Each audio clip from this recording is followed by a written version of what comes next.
Aloha and welcome everyone to yet another Tiki Trail Live. A big mele kalikimaka to everyone out there. Today, December 21st. I cannot even believe that. It's kind of weird. This year has just flown by, absolutely flown by. But here we are at the end of the year, and hopefully you're doing well. You've been staying safe. For those of you that did get COVID, hopefully it was light and just relatively easy on the symptoms. I know mine was, so happy for that. Always good when you get the shots and the boosters. And, you know, once I figure I have both vaccines, I had COVID, and I'm going to get the booster, I'm going to be indefensible. I think that means I can drink all day. Well, okay, wait, maybe not, but I'll be relatively safe against COVID. So any rate, so tonight, the Christmas special, I guess. We have some extra prizes or presents for you, I should say.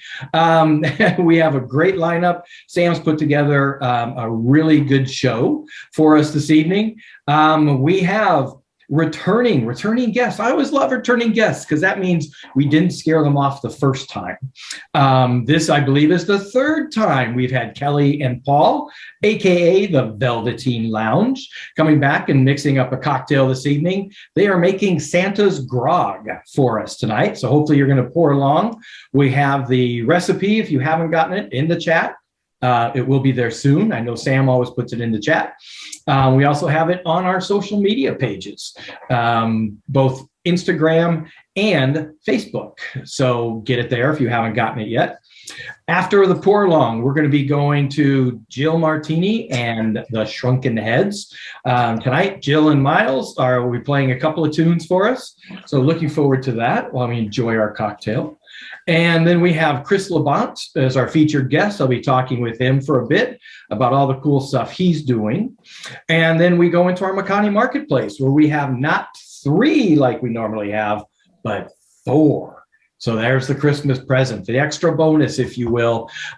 We have got Wayne Stonestuffer, aka Central California Tiki, representing Central California Tiki. We have Skootiki, Liko Hina's Tropical Butters, and South Equatorial Trading Company. I like the name of that one. So that's who we have tonight. Like I said, great lineup. It looks like, with the exception of the Velveteen Lounge and Chris, we're all right here. Everybody is, and myself, everybody's in California this week. So that's kind of an interesting show. Normally we have people from all over the world. Although I can say we are still an international, international show, because Chris is coming to us from Canada, from Ontario. So, hey, that's another country. So this is an international marketplace, international show. I will say it. All right, enough silliness for me. I think we all need a cocktail. I need to now see if I can find, sure, everybody. So Velveteen Lounge, you guys were just right there. Now you're hiding on me. There we are. What? We have nothing to hide. I have nothing to hide. Wow, you're just right there on the line. Cool. I just go up and click. Where'd you guys go? Hello. Aloha. Maka, everyone. Yeah, to the all of us, except our Canada. It's kind of funny.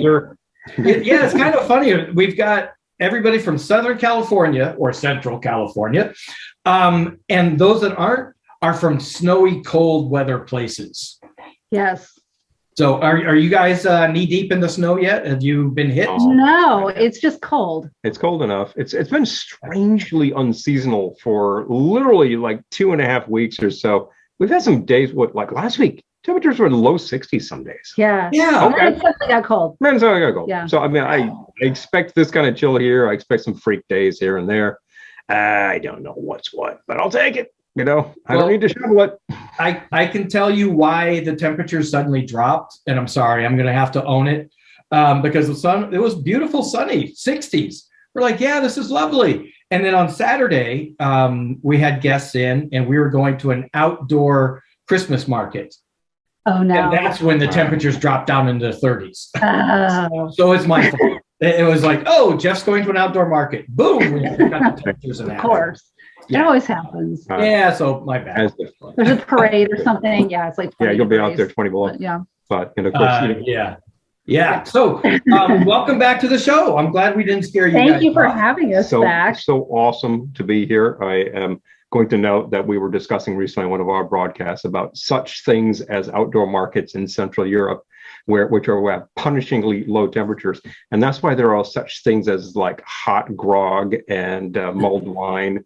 In Germany, there's something called Glühwein, and in Scandinavia, there's I had Glühwein this weekend. Yes. Oh, did you? There we go. Oh, the outdoor market. It was a German market. Yeah. Yeah. Oh, nice. And when it's that kind of nippy, you're like, yeah, I'd like one of those, and then I think I'll come back and repeat it. It's a really good idea. So I was going to go back for more Glühwein, but the bratwurst and there was a lot of good food there that kind of distracted me.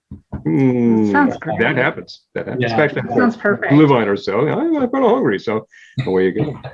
Well, so speaking of cocktails and nice wintry cocktails. Yes, this one is not a warm drink, by the way. I suppose it's possible to make this room temperature warm, but we haven't tried it that. Haven't tried it that way. Anyway, so we're going to start with this is a little something I concocted a while back when we needed a seasonal type of grog, and I said there's all sorts of great grogs out there. I do one called Quads Grog, which is a little unique, but they all have a lot of things in common. And I said, what would Santa do? WWSD. I want one too. You want one too? Yeah. WWSD. Yeah. Yep. So we have our miracle mugs here. This is we finally were able to get the fa la la la la la la la la Errol. We had the hardest time getting that, by the way. Supply chains. Yes. And we finally got all of you people with multiple miracles that you can go to. Did get the Santee Rex, which does come with a unique drink, but today we'll throw some Santa Grog in there. Yeah. Let's start with icing the mug. You could shake this and pour. You can shake this and strain into new ice, or you could just assemble it in the mug. It's one of those things. So, lots of ice. Got it. Yeah. Right. I'll ice myself. Ice yourself. Yeah. Ice. So, everybody got the instructions ahead of time and either has ingredients to play along or is doing something similar, I hope, because we're not here to keep you arid, after all. Here's one for you. Thank you. For me. Absolutely. Well, I have to say, full disclosure, because of the whole move thing and almost all of my booze and everything else being in storage, I play along with the pour. But as every week, I always capture the recipe because as soon as I get my bar set up, man, I'm catching up in a big way. I want to be invited for that. Yeah. I need to have a few more miles. I realized also that I provided the instructions to the crowd here, and she said, well, you need the Swedish punch too, right? I'm like, oh, gee, actually, that was supposed to be an either or sort of thing. I think that it is possible to make this either with Pimento or Swedish punch, or if you like to mix equal parts of each, but we're going to do both. But that's my one thing I can say, that you might end up with a little groggier, and I don't know, maybe you like that. So let's go. Now, when you say a little groggier, is because I've drank more alcohol and I'm groggy, or you're literally adding like double the alc with the punch and the Pimento, which are both like probably about 40 proof. Not crazy, the most liqueurs, but yeah. So anyway, you do you, boo. You can demonstrate in mine. We'll start off with the lime juice, a little fresh lime. Always a good idea. Okay. So that would be a half ounce of the fresh lime. I have this really cute little like double-sided shot, and that's a half, and this is one, so that's actually really marvelous. Nice. Okay, I have to ask, where did you guys get the shirts? Those are awesome shirts. I made these. No. This is the one. Very nice. Yeah. Thank you. I think this material was from Joanne Fabrics. Yeah, it was just from Joanne Fabrics, but it was like probably 6 or 7 years. 6, 7 years they had this. Every year I take a look and it's like, wow, that's cool. Let's make sure it's out of that. And it's got Santas on scooters and bearing trees and everything, and snowmen and one up penguins. It's fun. It's real fun. So that's the nice thing with Christmas clothing. They're going to last like 30, 40 years. Oh yeah. We're going to wear for like a week or two at a time. Exactly. Yeah. We'll wear it like maybe twice this season. This is the thing. Because we have a lot of Christmas clothes, by the way. All right, some orange juice. So a half ounce of orange juice. I decided to veer off. Grog frequently calls for grapefruit. And I said, let me do something a little different. Yeah. And as it turns out, currently, I'm kind of looking around my formula here, it's really hard for us to get white grapefruit. It's like pretty much impossible. We have to juice our own. If we want grapefruit, we cannot get grapefruit. We can get the grapefruit, but not the bottle of juice. You can't even get ruby red anymore. Oh, well, geez, we're just you gotta buy grapefruit and juice. Hey, we should plant a tree and grow our own. Wow. There you go. That citrus will go well in upstate New York. Yeah, it'll last like 3 weeks before it completely dies. Jeez. You can start growing it. Okay, half ounce of falernum. We happen to have the Fee Brothers, which I think works very well in this style of drink. If you happen to have the Velvet, that's a very nice thing. Yeah, or you can make your own. Another, that's a sometimes nice thing. Do. There's a lot of really good ones in the market now, where there used to be like none. And of course you can make it. There's a couple of good formulas out there, and literally 24 hours you got falernum, and it's just very fresh and awesome. So we should share the recipe. I should share the recipe. So I kind of feel like the way you're holding the dinosaur, it's kind of like Mystery Science Theater. No. It's like, what do you think? The robot head's going in there. I don't know, Joel. Okay. All right. Ounce of dark rum. Yep. I have the big Myers here, and I'm going to use it. So that's a 1 ounce. We usually prefer Karuba, but we can't really get it locally, so we either have to order it or truck into New Jersey. Yeah.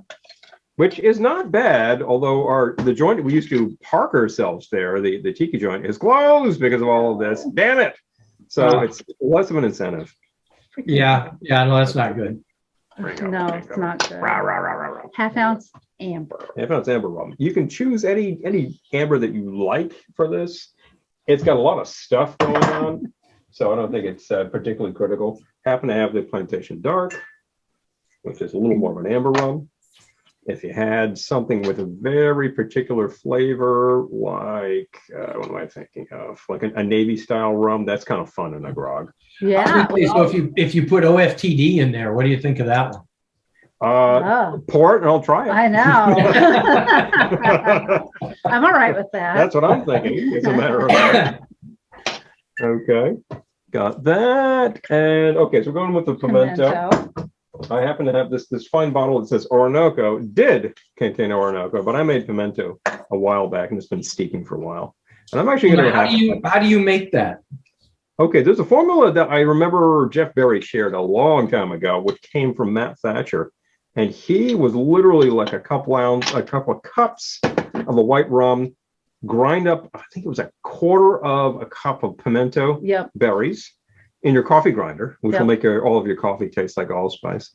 And then you boil that for like a minute just to start it going, and then let it sit and toss in the bottle and just let it age for a while, strain it out, and then cut it with sugar syrup. And then you've got pimento. And actually it improves in flavor for about like 2 or 3 months and kind of stabilizes. Nice. That was pretty much it. Yeah, it's really easy. Books. Really. Safari, which I think so. Yeah, Safari definitely. It's a good thing. And half Swedish punch. And a quarter ounce of the Swedish punch. I'm going to cut that half and half. I'm not sure that like an entire half of each of these in here. Well, it adds a lot of spicy flavor, which is the whole idea. All right. Well. So if that's what you do or did or like to do, I can't stop you. Dash Angostura. Oh wait, I'm getting ahead of myself. Sorry, premature. Right.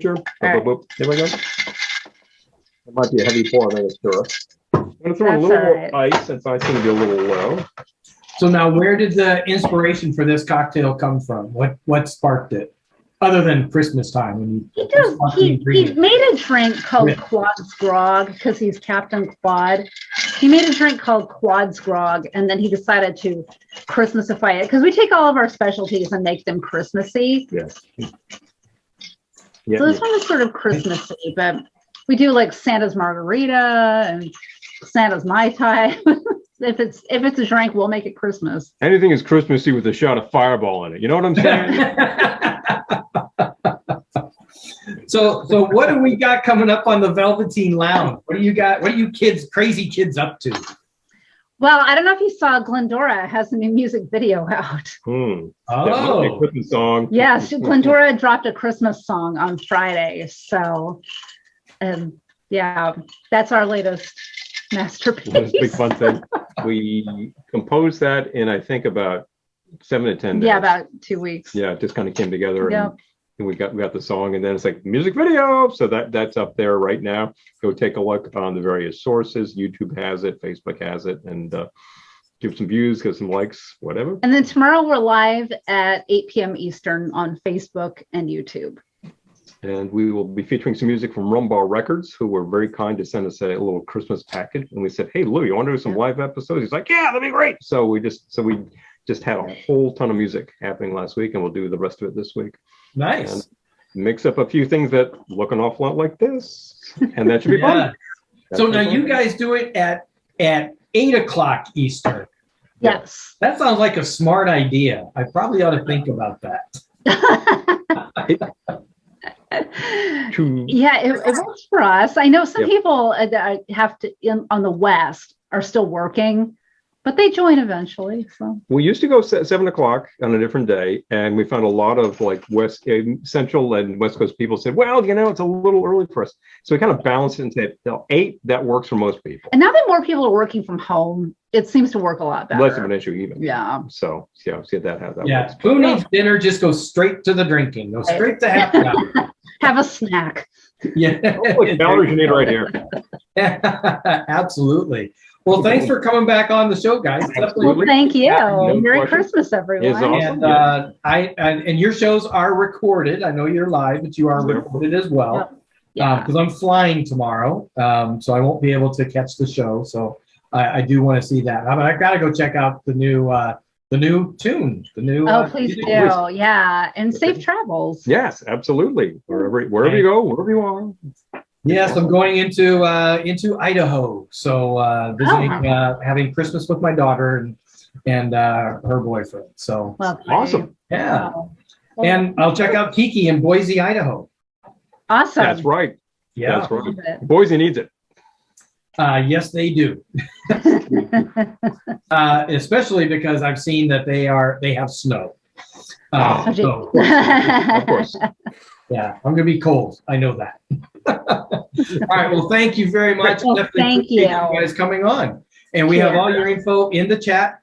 And I don't, literally, I've been doing this 89 times. I seriously always point to the chat because that's where the chat is on my screen, right? But anyway, it's in the chat somewhere on your screen here. You can get the links to Kelly and Paul, as well as the recipe for the cocktail. So, all right. Thank you very much. Velveteen Lounge. Mele Kaliki Maka. Hey, Mele. Okay. All right. So now, speaking of Mele Kaliki Maka, let's go to some people that may or may not be on their playlist. I don't know. We'll have to see. How are you doing, Miles and Jill? Aloha. Aloha. And before we start, I had to give a shout out because I did recognize that, and I confirmed just to make sure the sign that you have is by our buddy from House of Modern Antiquities, Ron House, who does phenomenal work. I need to get him back on the show again. He does some great stuff. So love that sign. I think that's way cool. Thanks. We decorated it for Christmas. As well you should. That makes sense. Yeah, because we didn't feel like putting up a tree, so we thought, we're going to decorate our sign. Oh man, I tell you what, this year is so weird. It just doesn't feel like Christmas because we don't even have a Christmas tree. We've got I can't say that. The plan was we were not going to have a Christmas tree. We were out shopping in this little kooky little antique store looking through stuff, and I come across this box and I just started laughing. I said, okay. So I went to my wife and I said, honey, we weren't going to have a tree, but this year I'm going to save the day. We've got a Christmas tree.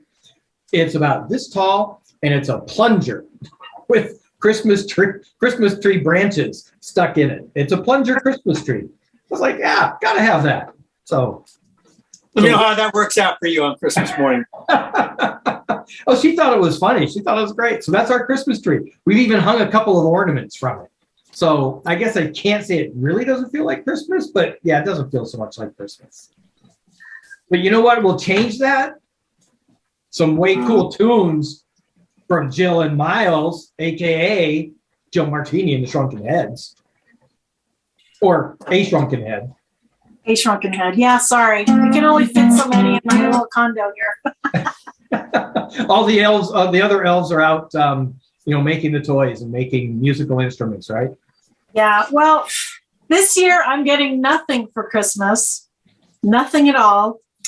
And and here's the story. Here's the story. It's based on a true story. Okay, maybe not. All right. Jeff, you can't believe a damn word that comes out of our mouth. I'm waiting for the punchline. I know that that's not true. The song is the punchline. The song. Yeah, I was like, I'm hearing a song set up. It is a song set up. You know me. Yeah. How I roll. This is an Eartha Kitt song. Yeah, Eartha Kitt. Ready? 1, 2, 3, 4. I'm getting nothing for Christmas. Poor Jill Martini is sad. I'm getting nothing for Christmas, 'cause I didn't want to be bad. Promised me a sable boot just for a little kiss, a diamond ring and a big sailboat just for a little kiss. He said I'll buy out all the stores, everything you want is yours. I will be your Santa Claus just for a little kiss. So I'll get nothing for Christmas. Poor Jill Martini is sad. I'm getting nothing for Christmas, 'cause I didn't want to be bad. He promised me a movie clip just for a tiny squeeze, a wardrobe plus a Paris trip just for a tiny squeeze. Ooh. He said, dear, please be nice to me, and on Christmas Day you'll see presents round your Christmas tree just for a tiny squeeze. So I'll get nothing for Christmas. Poor Jill Martini is sad. I'll get nothing for Christmas, 'cause I didn't want to be bad. Go, Miles.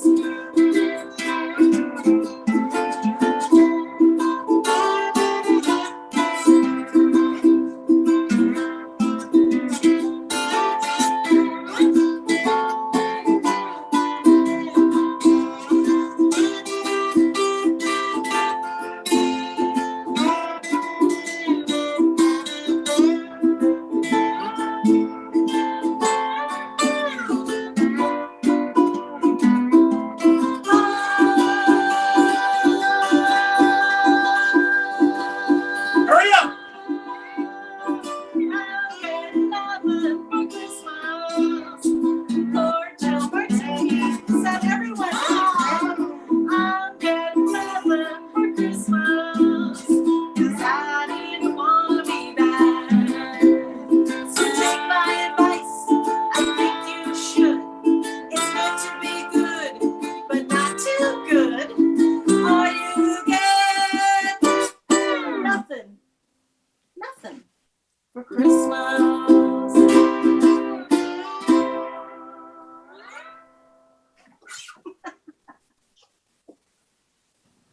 Nice. I like that. Just how I feel this year, man. I'm trying so hard to have the Christmas spirit and to feel it, and I'm just like, Yeah. I'm with you. I can feel that. I feel it. yeah. But you're getting us in the mood. You're getting us there. You're getting us there. Trying to get me there. So come along, everyone. Let's get there. I'm going crazy. Who's coming? Yeah, we're already there. anyway, so We'll play another. can we play another? Do we have time? We got time, man. You want to do another one, another two? We got time. Whatever you want, man. Let's rock. What do you want to do? She wants to do the Krampus song. Well, yeah, we got to do that then. Gotta do the Krampus song, I think. Yeah, it's traditional. It's traditional. All right, well, let's do the Krampus song. Okay. Ready? The intro, ready? Yeah. 1, 2, 3, 4.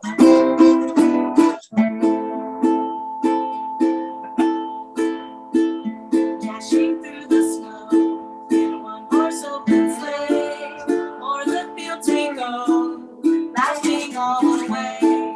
Bells on bobtails ring, making spirits bright. What fun it is to ride and sing in a sleighing song tonight. Oh, Krampus buzz, Krampus buzz, Krampus all the way. Shut your mouth, you wicked kid, or they'll be held to pay. Hey, Krampus buzz, kid, you better be good. Or Krampus buzz will crush you flat and eat you in his good. A day or two ago, a story I must tell. I went out in the snow, and on my ass I fell. A kid was riding by in a one-horse open sleigh. He laughed there as I lay, and quickly drove away. Oh, Krampus buzz, Krampus all the way. Shut your mouth, you wicked kid, or they'll be held to pay. Hey, Krampus buzz, kid, you better be good. Or Krampus buzz will crush you flat and eat you in his good.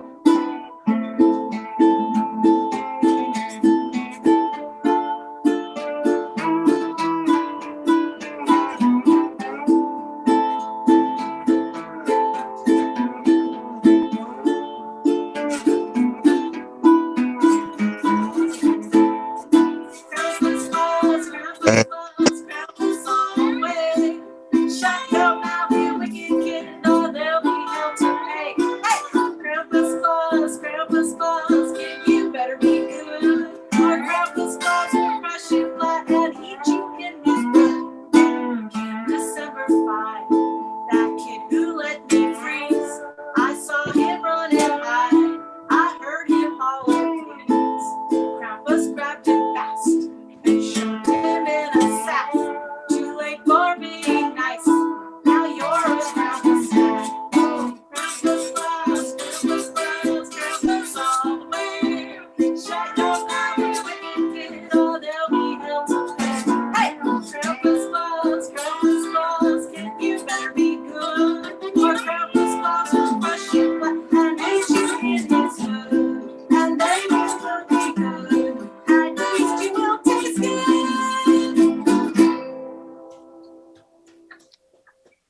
Oh, very nice. Now, did you guys play the Ron's Krampus event? No, but we went. Oh man, because that song should have been played at the Krampus event. Right? Yeah, I know. Wow. I think so too, but It was good. We got to see the Volcanics and Tikiyaki 5-0. It was quite good. It was Nice. All fun. right. And Krampus was there, of course, and Elvis Claus. and two Krampuses there. Yeah, there was 2 Krampuses. I don't One for- understand Elvis Krampus. Yeah, Vampirama Sean from Vampirama has a fantastic Krampus that he made. Yeah. head, big paper mache head. It's amazing. Wow. When he vends, he would wear that when he would vend at Christmas time, but they haven't been vending very often. That OTM. But they were out there at Riverside, so it's been nice. It was nice to see him. Yeah. Well, very nice. So yeah, awesome tunes, guys. I definitely appreciate that. Do we have one more? No, I don't want to push. I don't want to Oh, push. gosh. What do you want to play? So, Oh. Yeah, that's right. We got that one. can you do it? Your iPad's right there if you need to cheat. Yeah, let me cheat. Howard, come on, you recorded this. You've actually been getting I radio know. plays 2 Christmases in a row on this. I know, but Learn you the know song. what? I was Wow. not prepared for this today. So let me just make, because the nice people don't want to see me totally screw this up, you know? Right? They want to see good you guys just stuff. rock. We gotta have more Jill and the Shrunken Heads. Right. Yeah. All right. This is one that we recorded last year, and we had it as a free download off of our website. And we have it for a free download again on our Patreon page. But I'm not sure I know how to use Patreon, so I'm an occasional Santa. Okay, that's not a bad idea. Let me think about that this year, buddy. I'll see what I can do. We got What was I talking sidetracked. about? I did get sidetracked. Patreon. I'm not sure I set it up right. I have a QC code, and I can put that in the chat. Yeah, do that. But for some reason, when I go to Patreon, just as a numbskull, I can't. I try to search for it, and geez, do I even know how to send a picture in this chat thing, Jeff? If you want to send it to me, I can post it into the chat. Okay. How do I do that? Let's play some, and then we can deal with that later. Well, hang on, Jeff. I think I have your phone number in my book here. I can just text it to you. Yeah, All that's a good right, idea. that works. And I'll put myself into the spotlight, so we have some animation at least. And I don't. Oh, I know. I'll send it to you in Messenger. There you go. I'm sorry. Normally, I'm actually like put together a little bit. That's pretty much how I Not talk to today. my friends these days, through Messenger or texting. Well- That's it. I never talk to anybody on the phone anymore. Oh yeah, no, I never do that at all. Ooh, talk Never on the do. phone? No. I know. What's that? And while we're here, Okay, I want to thank you guys for the Tiki Trail theme song that we have. I finally got it put onto a video recording that is up on YouTube. So we'll be doing that. Oh, I finally used it. So I'm so glad. I've been busy moving houses and other kinds of crap. So and I have it now, Miles. Thank you very much. Awesome. So I'll let you guys take over and Yeah. play us one more tune. Yeah. Ready? Yeah. 1, 2, 3, 4.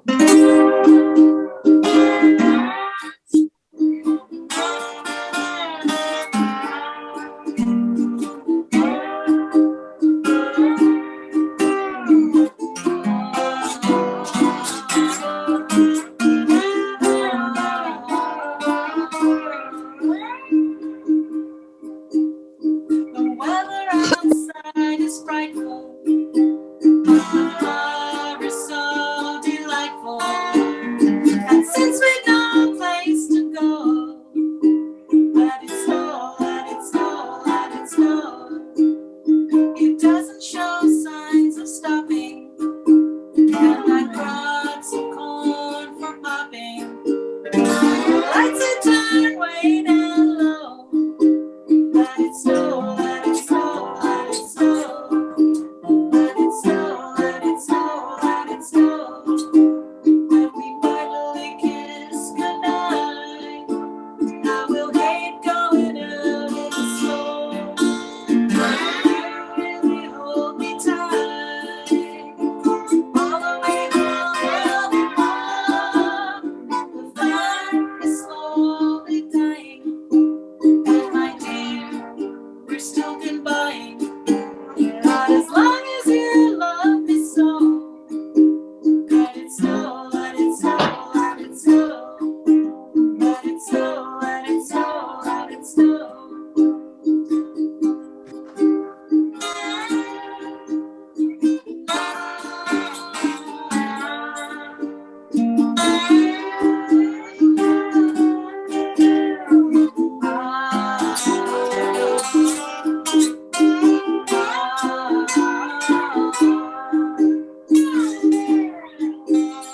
The fire is slowly dying. My dear, we're still goodbye. Not as long as you love me so.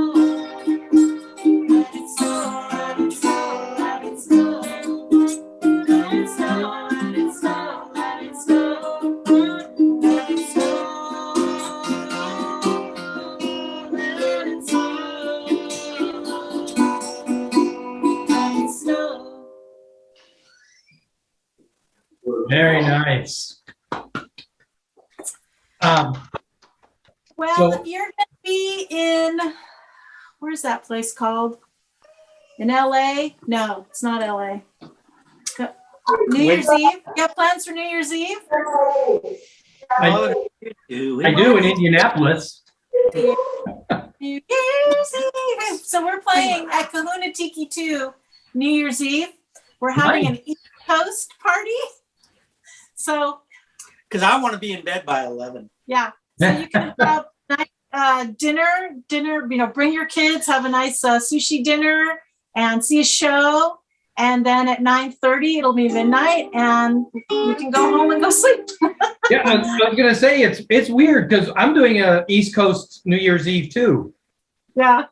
But so you can we could live stream it. And in fact, I think the plan is to live stream it. Yeah. Oh, nice. Yeah. Oh, geez. My daughter's trying to not now. Yeah. So I just put up the you can't put a photo into the chat. I guess that's why they call it chat, not photos and stuff.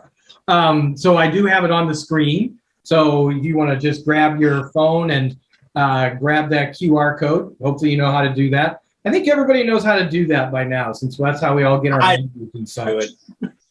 Well, there you go. So what can we find out on Patreon? So all 3 of those Christmas songs are available in various states of goofiness. They're just our living room demos, but we're putting stuff like that. I'm going to try to put another one up before New Year's. And our plan is to have all kinds of behind the scenes stuff and previews of recordings and, maybe just little listening parties. What do you think of this? Does this work? Do you guys like this or do you like this one better? So we're going to try to keep the content flowing is the trick with Patreon from what I understand. Yes, you have to keep that going. Most definitely. Thanks, Sam. So there we go. We've got that QR code. We'll post it out on in our Instagram and Facebook for you guys, so people can get to you on that as well. So hey, thanks for coming on. Hey, and if you guys ever want to do a video and you're around my area, please, you can use my bar in my backyard. I have no problem with that. Jeff can. Wait, who's talking? That's Carbon Tiki. Carbon Tiki. I signed in with another phone. Sorry. Oh no, that's okay. All we saw was us. And where are you? In Vegas. Oh, yeah. Be there in 4 or 5 hours, baby.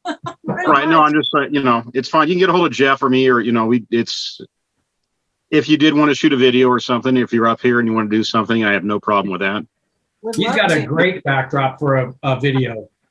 I got a lot of friends in Vegas. They're asking me, when are you going to play? When are you going to play? It's like, well, I agree. Out there. Well, and we may have something out there in 2023, but I don't want to talk about it yet. All right. That's over a year away, man. Yeah, I know. It's going to take that long. It's going to take that long to put it together. It's somewhat musically Is it the Jill Martini retrospective going all the way back to her punk days? Is that what it is? Oh, I don't know if that would be a good idea. Now I haven't heard those multi-track recordings yet from the Tubes show. Yeah. They're opening for the Tubes. 1989 or something. But I've been told the Pro Video and Pro Audio exist on this. Yeah, we got to dig. We got to find that. We got to find that. Patreon. That's great. Great idea. Sure.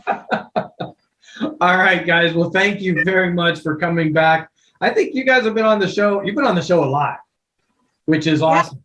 We're the house band, right? I know you're the official, unofficial house band, something like that. Yes. Normally I was on about every 9 or 10 weeks. Yeah. Ish. Ish. Yeah. She's like ish. Yeah. All right. Well, this is the 21st, and we were on before the album came out on the 15th, so October. Yeah. 9 weeks. Yeah. Right. We'll get you on. So yeah, Sure. Awesome.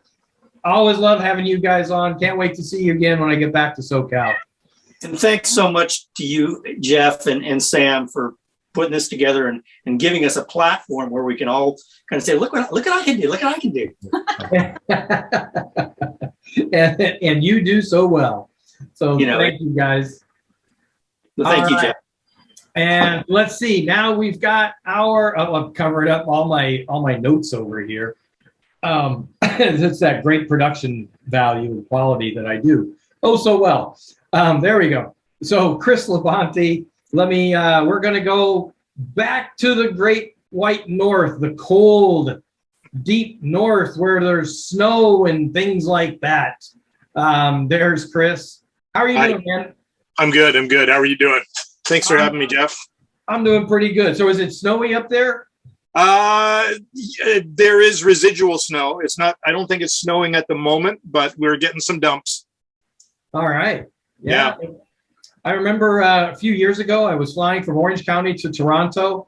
They had to de-ice the plane in Orange County before we could take off. And then when I landed in Toronto, it was actually warmer than it was in Orange County. I was going to ask you that because I think you guys sometimes get worse weather than we do in Toronto. Yeah. I think, Southern California, you'll get pretty good weather, but yeah, every once in a while, it's just like these weird things that happen. But where I am now, yes, we get a lot more worse weather, especially. I heard Minneapolis, so I was like, oh, that's. Oh yeah, no. I was in Southern California. Oh, okay, gotcha. Yeah. So we took off from OC, and again, we had to de-ice the plane. I'm like, wait, what? And it was funny. They said we don't have the right equipment, so we actually have to move into the sun to let the sun de-ice the plane. At that point, I'm like, check, please, get me out of here. Nature's de-icer, yeah. Yes. Yeah, I mean, I'm Canadian, so I have no idea how many orange counties you guys got. I mean, you got one in the west, you got one in the east. For all I know, every state's got an orange county. So yeah, we have one in California, one in New York, and one in Florida. There's one in Florida too. That makes sense. The New York one, I guess I don't know. It can't have anything to do with oranges. We're in Orange County, New York. Yeah. You don't say. But it can't have anything to do with oranges. Maybe they buy them at the grocery store. They buy a lot of them at the grocery store. I don't know. Or it's an Irish thing. All right. So let's talk about, it could be. So let's talk about what you do. I do all kinds of stuff. I mean, primarily an artist. I'm also a musician. I think you discovered me on Instagram. I'm fairly new to Instagram. I guess you can tell by looking at me that I'm not new, but I'm new to Instagram. I've been working in the animation industry for television and movies since the mid 80s. So I've been doing it for a long time. And presently my day job is doing storyboards for television cartoons. And in my spare time, I do a lot of art for Instagram. And I finally got on Instagram. I've developed a following. I've set up a couple of stores, and people are starting to find me that way. Yeah, so let's talk about that because you do have some pretty cool art. You are also of the Krampus mindset, I see. Yeah, I try to do a Krampus every once in a while. A lot of my work in the last year has been of the fairly dark nature. And Krampus sort of fits right into that. So I think one of the images that you posted on your post was my Krampus on a snowmobile that I did. Yeah, that one is pretty cool. Okay, before we go much further, I gotta ask: is the creepy clown behind you? Is that one of your works of art? Or no, that is like, which hand am I pointing? Yeah, there you go. There. That was created by a ceramic artist friend of mine back in the 90s in homage and response to the film Killer Clowns from Outer Space. I don't know if you're aware of that one. Okay, I missed that one. But I am going to have nightmares now with that guy staring at you. Well, that's why my wife makes me keep it in my studio now, because I used to have it in the house, but she kept sort of opening the fridge and the light would shine on the clown, and it was just like, no, put that thing in your office, and that's it. Dude, you shouldn't put the clown in the refrigerator just to scare you off. Come on. Hey, a joke's a joke. Yeah, there you go. All right, so let's go back to your art. Let's talk about, you have some, can you show us some stuff that you got? Show the crew what you got? Yeah, how do I display screen here or something? Oh, yep, here, let me do this. And I gotta find me on, there you go. I should have had that set up. Oh, there's me. Okay, geez, you're setting me up here. Now I just got to choose the right screen. Yeah, yes, that is the challenge. That is the challenge.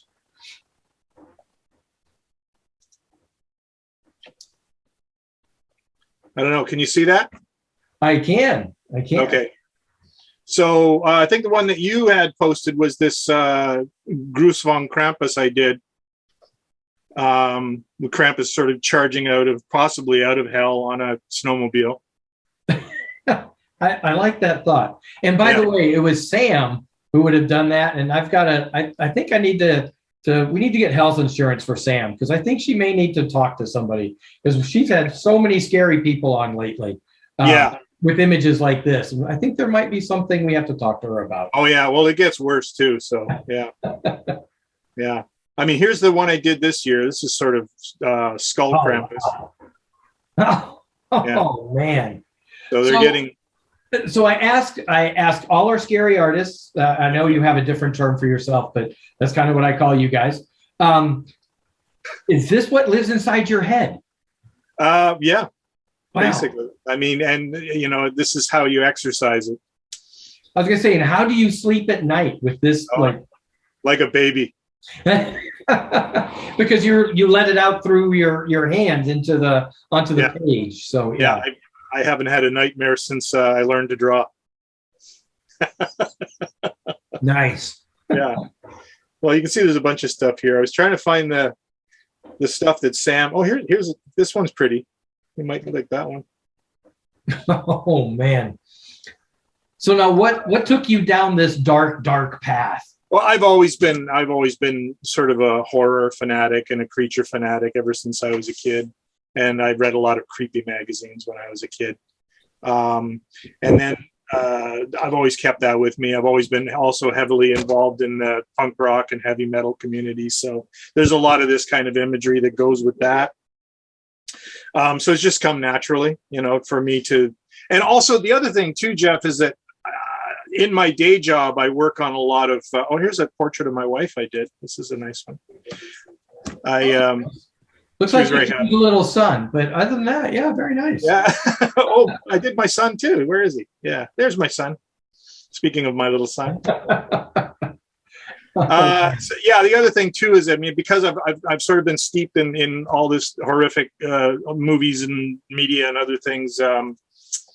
My day job is I work in a lot of children's cartoons. I'm a director. I'm a storyboard artist. So every day I'm going to work and I'm working on some really very gentle and fun and cute stuff. But you know, after a while you get a bit saturated with that kind of stuff. So my response to that is to go home and do this.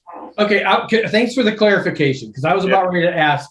Wait, children's cartoons? Oh yeah, no, I'm scaring the hell out of them. Is that what it is? Yeah, no, I'm not allowed to. I mean, the scariest project I think that I ever worked on was Beetlejuice back in the '90s, the cartoon. So wow. That was something. I was the production designer on that. Oh, here's one that Sam found. So this might have a slight tiki edge to it somehow. I'm not sure. Anything with skulls has got tiki edge to it. Believe me. Yeah. So almost everything I do, I guess, could be brought into the tiki realm. I did a lot of. I did a whole alphabet too, and with these, I call this one. This is the Y from the cursed alphabet. Wow. I'm going to be releasing a full-size poster with the alphabet on it pretty soon too. There's the X. I mean, I won't go through the whole alphabet, but this is the one. This is the one. 2-year calendar right there. What's that? I said that would give you a 2-year calendar just with. Yeah, for sure. Yeah, but people have said, "Hey, you should do a calendar." I said, "Well, you know, I'll start off with the poster and see how it goes." I think this is the one that Sam found, and that was on your page too. Wow. Yeah. Okay, wait. Darth Vader is suddenly not as scary. Yeah, that's the other thing too, is there's also a big nerd side to me, and I I did this one on the May the 4th be with May you. the 4th. Yep. Okay. Nice. Of course, I identify primarily with the villain. Well, yeah, I can see that. Yeah. I'm surprised you didn't do Darth without his helmet. Yeah, maybe next year, or maybe if I just take the layer off of this, you'll see that underneath it's actually. Oh yeah, nice. That'd be a good idea, actually. Yeah, that would save me some artwork because I wouldn't have to redraw the helmet and the armor. Yeah, there you go. Oh man, yeah, that's it. So now, what is your medium? Are you using an iPad and the ever popular Procreate? 100%. You nailed it. For most of this stuff, yeah, I'm digital. I have been in the past, obviously, been very paper oriented, but I really embraced digital when it became a possibility. But I do post the odd thing too. There's some Beetlejuice production artwork that I did back in the 90s. And sometimes on a throwback Thursday, I'll put this stuff up there. So I can obviously still work in pencil, but I find the options for digital to be pretty enticing. So I do that. Very nice. And we do have people in the crowd who are familiar with that and watched your show. Yeah, a lot of people really dig that show. Even in studios, when I go, if I'm working freelance or whatever, and I go to a studio and people go, "Aren't you the production designer on Beetlejuice?" And I go, "Yeah, I did that 115 episodes." And they're like, "Oh, I love that show. I used to trace it off the television. It was always kind of fun." Trace it off the television. Holy crap. Yeah, I talked to a couple of layout artists when they were just like preteen or whatever. They would freeze frame a VHS version of the show, and then they would put a piece of paper over the screen, and then they would trace off the characters so they could learn how to draw them. Man, yeah. That's impressive. I found that pretty heartwarming, actually. A young fella that told me that. I actually went home and I got him an animation cell and signed it, and I gave it to him. I don't know if you guys know what animation cells are, but oh yes, anybody that's gone to Disneyland or Disney World knows what animation cells are, because that's what they try and sell you there. I got a couple. Yeah, I know, right? I won't try to sell you this, but here's I don't know if you guys can see this. Here's a cell, a couple of cell levels from the actual opening of the show. Oh wow. Yeah, so I managed to get a hold of this somehow.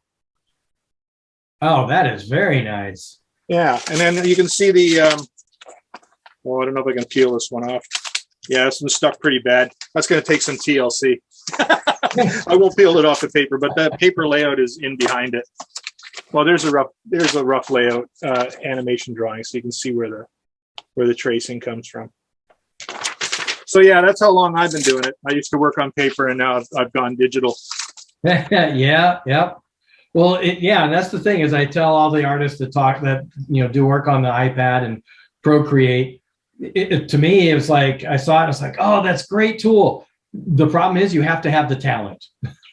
So you have that talent, obviously. The can't make up that talent. It really does. It really does help. I mean, I guess some people that get it and think they're automatically going to be able to make great stuff are a little disappointed, but it's a great tool. Oh, and it looks like I guess somebody's saying that they're just seeing the share. So we'll have to share those. That makes sense. Those cells it's weird because I do have you up on the screen, and I actually made you the same size as what was being shared. But oh yeah, because I saw it up on my screen too. But yeah, what we can do, if people want to see those, I'll hold it up again when it's more what do you call it? Cohesive. Yes. Or conducive to the conducive. Yeah. Right. So now talk to us a little bit about how people are able to purchase. Do you do commission work? I mean, talk a little bit about some of that. I do take the occasional commission. Primarily, I've got a bunch of them on sort of lined up right now. So it's anybody that wanted to hire me for commission have to wait a little while, but I primarily take commissions from bands and brands and apparel. Quite a few apparel companies that have reached out to me recently too. I guess I finally ended up on the Instagram Explore page, so my numbers went up all of a sudden, and I started getting pokes from apparel companies. So I got a couple of those things going. I'm obviously a very big music lover, so if it's the right kind of band and they approach me, or the right kind of brand and they approach me, I'm happy to give them a quote. As far as if anybody needs to buy prints or apparel that I've designed, their links are all in my bio on Instagram. I got an Etsy store where I'm just selling prints right now, like fine art giclée prints in various sizes of most of the stuff that's on the site here within the last 6 months is up there too. So very nice. Yeah. So we have Sam will have yours. If it's not in there yet, we will have your stuff, your links to your sites in the chat. I appreciate that. Yeah. No, this is awesome. And what's nice is there's a definite connection. You know, on this show, we always talk about that whole thing of, is this tiki or is it not? Because there are people that ask that question. Yeah. And on our show, everybody is pretty much of the same mindset. You know what? If that's what you're into and that's your tiki thing, then yeah, it's tiki for you. You know, tiki's in the eye of the beholder. And these are definitely very much, I see them fitting in a lot of different tiki bars. Like I said, especially the skulls. Yeah, well, that's the other thing too, and that's the other provision I make. If anybody comes at me for provision, for a commission, I say it's got to have a skull in it. I don't get to draw skulls in my day job, so if you're coming at me, you better want me to draw a skull. Yeah, I could see that. I mean, yeah. it would be like, you know, walking into a tiki bar and ordering a Cosmo. You just don't do that. Why would you come to you and ask you to, oh, I want a Bambi, please? I'm gonna use that quote. Next time somebody asks me to do a portrait of them, I'll go, it's like walking into a tiki bar and ordering a Cosmo. Yeah. I mean, you got to go with what's there. Oh, man, I'll credit you with that one for sure. Okay, thanks. I appreciate that. They can come at you. I love the skull, and I love the, is that a deer skeleton? Oh, this is a Wendigo from native North American folklore. Got into a Wendigo kick, and people were responding to it quite handily too. So this has actually been one of my most popular prints on the Etsy store lately. It's taken off. It might be the mushrooms. I don't know. Oh, that people see the mushrooms in the painting. Oh, I thought maybe you were selling mushrooms with the painting. Hey, man, I said, I don't know. Who knows? And so the Wendigo, I've not heard of that. So where did you say that was from? It's actually, it's evident in a lot of native North American folklore. I'm not overly qualified to go into all the details about it, but it's essentially, it's a spirit that it's capable of shape-shifting. They say that it was somebody in their life who was essentially a bad person, kind of a vampiric kind of person, someone that would suck energy from you, and then they turn into this forest spirit. And it's usually in its true form, it's usually something like this, and in this image here. But it can look like a loved one. It can look like a friendly dog. It can look like a lot of things. But the thing is, you don't want to get too close to it because it'll suck all your energy out of you. Yeah. Nice. Yeah. I like that. I need to go digging into some more. This may have a place in my home tiki bar when I get it built, by the way. I like that. Hey, hit me up. I'll give you a nice discount. I appreciate that. Yeah, this is some really cool stuff you have, man. Again, I'm a little worried about you, but I'm glad you have a release to get it out of the head. As long as I get to do this, you have nothing to worry about. It's when these stop getting posted. That's when things go dark. That's when you got to worry. Yeah, exactly. Oh shit, he hasn't posted in a while. I haven't seen him post. Somebody's dying tonight. I know it. All right. Well, thank you very much for sharing this. Now, let me. So, if you stop sharing, then let's go ahead and see if we can bring those those cells back up. Yeah. Let me see here.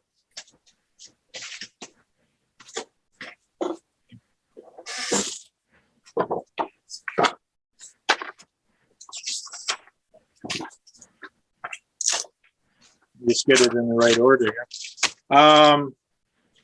So this, if anybody's familiar with the opening for the show, they might recognize that this is the Dietzes on the couch as part of the opening. There's the cell level. You can see that they're painted roughly on the rear, but they appear to be crisp on the front. That's how cells work. And the drawing for that was like that. And then there was another layer that creeps up behind them of Beetlejuice as a bevy of snakes here.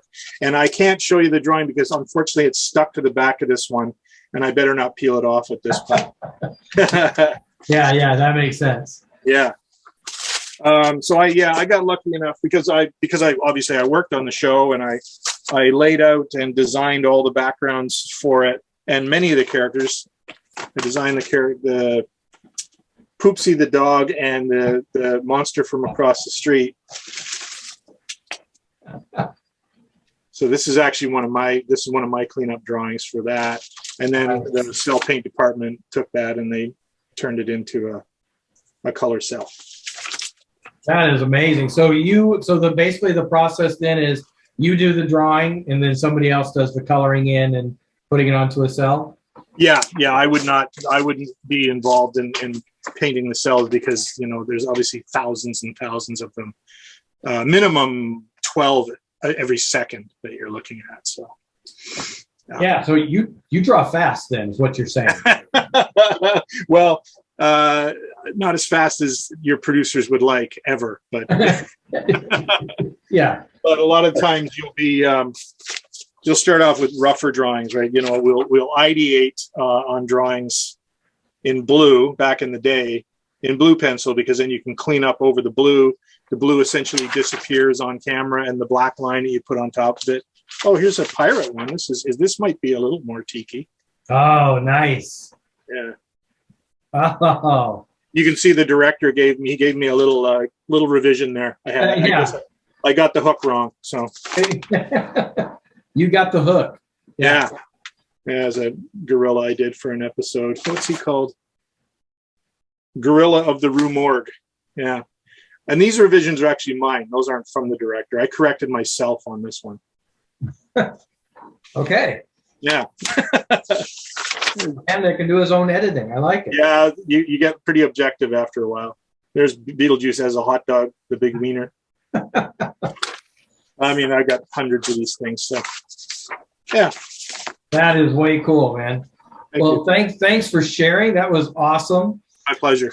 We've got, like I said, we've got your info in the chat. So go out and check out the site and be able to see all the cool stuff. Just don't do it too late in the evening because you might have nightmares. Yeah. All right. Well, don't shop after midnight. Yes. Don't get them wet after midnight. Don't shop after midnight. No.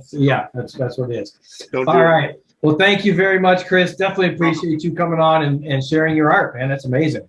Thanks for having me. I really appreciate it. Thanks for reaching out. And that scary clown in the background is going to be, dude, if I have nightmares tonight, I'm calling your ass. I'm really sorry. I do occasionally have friends and followers tell me that they've had nightmares based on my stuff. So I can see that. The tradition continues. And, nice. I'm gonna have to write a disclaimer, I think. Yeah, I thought Canadians were nice too, man. What the hell? The outside.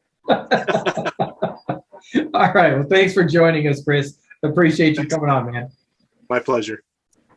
Thank you. All right. So now we have our Makani Marketplace, and we have 3. You may have heard 4 earlier. That was probably a technical glitch or something. No, we've actually had one person just send us a note that they're not able to join us this evening. Hopefully, Lori with Likohina's Tropical Butters will be back next week. Either that or she'll be the proverbial Matt Damon to my Jimmy Kimmel. And she'll be just, sorry she wasn't able to make it this week, every week. But no, hopefully we'll have her on next week. So, Makani Marketplace, let's get back on track. First up, we have Wayne from Central California Tiki. And how are you doing, man? Aloha. How's it going?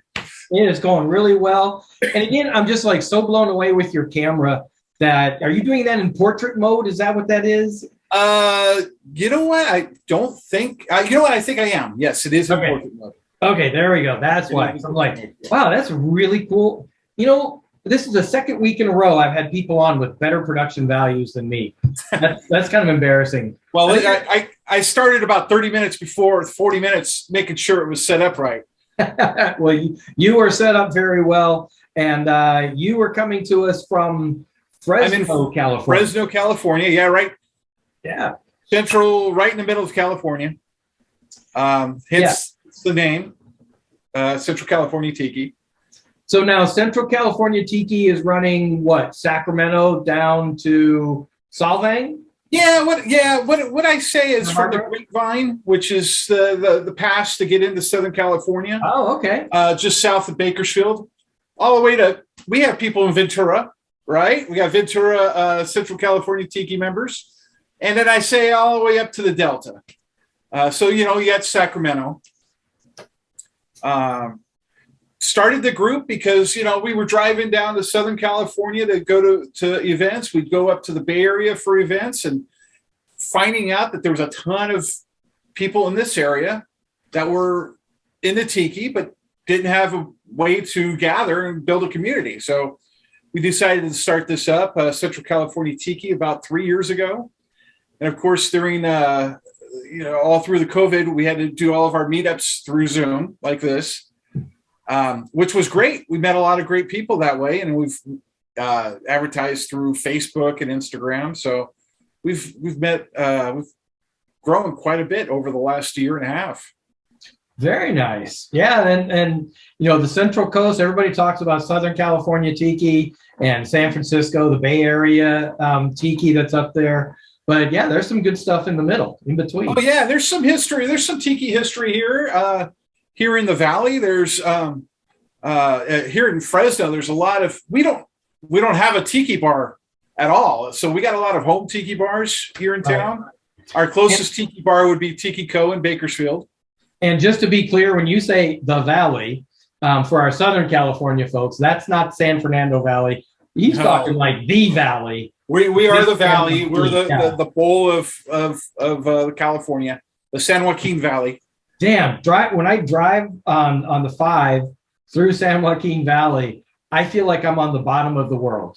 Yeah, you basically are. Yeah, you basically are. Basically are. So, yeah, we put it together. We've met. We've had our first meetup in person, actually here at my house during the summer after the COVID restrictions started lifting, and we had a great turnout of people. We had Skipper Christian from Trader Sam's bartend. He's originally from the Fresno area. And then we also had the Tanduay Rum representative here. And we had about 30 people show up, and we had a great time. We recently did a takeover of Tiki Co. in Bakersfield with musical guest Jill Martini and the Shrunken Heads. Who? Yeah, never heard of him. He just kind of showed up and said, "Please let us play." Oh, yeah, that group we had on earlier. Great people. Those two are the best. They're great people. That they are. Great music and a great album. And recently, we just had a holiday get together and at a local home. By I call it the Skipper's house. It's called the Outlook Lounge, and a holiday party there. So we had some good times. We've through the years, I call it building the community. We decided, hey, we need to get some merchandise together to kind of everybody feel like they're part of something. So we started out with got a hold of a friend. You guys will know him. He's not from the Valley or Central California, but Harry Decker from San Diego. Yep. And the Hula Hideaway. Harry's been on the show. Yep. He's a good guy. He's a great artist. And I hit him up. I go, hey, we need a logo. And so he came up with our Central California Tiki logo. And it's backwards, of course, but oh yeah. It's actually that's weird. Because should represent normal for us, but okay. Yeah. But he came out with a logo for us, and this portrait mode is really kind of messing up. Oh, there we go. Yeah. So he came up, and if you look, it's got the representative of, it's got a palm tree and a pine tree with with a moai in a hammock. Yep. Well, and if you drive up the 99 just north of Fresno, in the middle of the freeway, there's a palm tree and a pine tree representing North and Southern California. So that's supposedly the center of California. So that became our logo, and we came up with some incredible glasses. Next time I'll remember not to put the. There you go. Yeah. Oh, you got to keep the portrait mode, man. That's awesome. Yeah, no, we can see it now. That's really nice. Yeah, I see it's a little blurry. Someone just posted in the chat it's blurry. Yeah. Yeah, you had it there for a little bit. Yeah, there you go. Oh, yeah. Then it went. It's catching, it's looking for a face. Is what. Yeah. So we came out with those glasses, and then we also came up last Christmas with some Christmas glasses. Basically the same thing with a little bit of an awesome Christmas design. And then Velveteen Lounge. Those guys, I love their podcasts. Their shows are some of my favorites to watch every week. They're good people. They're funny, hilarious, very great on music and good musical knowledge. Yes, they are fun to watch for sure. Yeah. So what I'm on here for today, I wanted to share with you, and hopefully, if you can't see this not blurry, you can go to our website at centralcaliforniatiki.com. We again went with Harry Decker and helped with his design. So what I do is I go to Harry. I go, Harry, this is what we're looking for. This is the idea.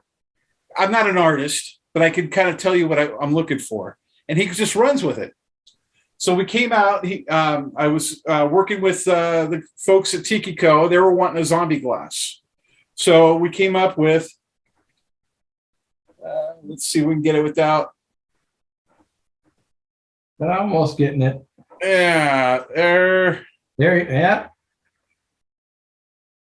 Oh, man. And there we go. And the dude's chopped in half. He's chopped in half, and I'll show you why. And we are one of the first glasses. There's some printing techniques that we used that they've never used on a glass before. Oh, that's perfect, by the way. Yeah, that worked out well. And then if you see so you have The Walking Dead. You got a tiki shirt. Uh-huh. And then you've got the samurai who chopped the. Okay. Gotcha. We're getting it. Let's get it in there.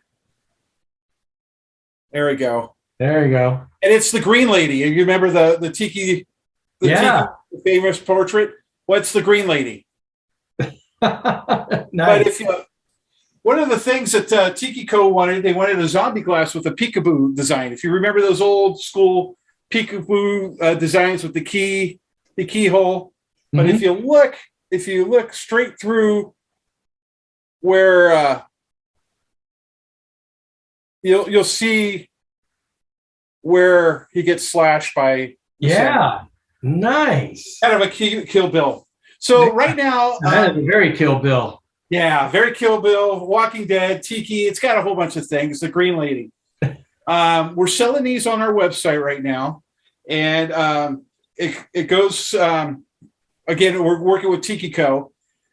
And so they're up on our website right now. We were also doing a creature glass that sold out during the pre-sale. So I don't even have a set. We're going to get some more.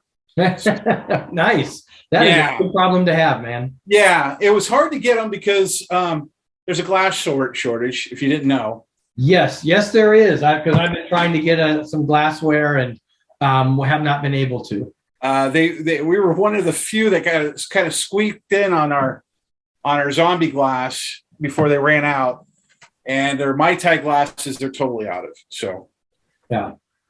But if you go to centralcaliforniatiki.com, we do have some of these left. We will be ordering more of all of our glasses next month. And if you order tomorrow or tonight, and if you live in like the West Coast area, you'll probably get it in the next day. I'll get it mailed out tomorrow, and it'll be, if you wanted it for Christmas. Otherwise, East Coast will probably take 2 or 3 days. Ah, that's a bummer. Yeah. For those of us stuck on the East Coast side. Yes. Yeah, it is. But you know what? We get orders for all of our glasses from, not just from Central California or Southern California, Hawaii. We get ship out to Florida, New York.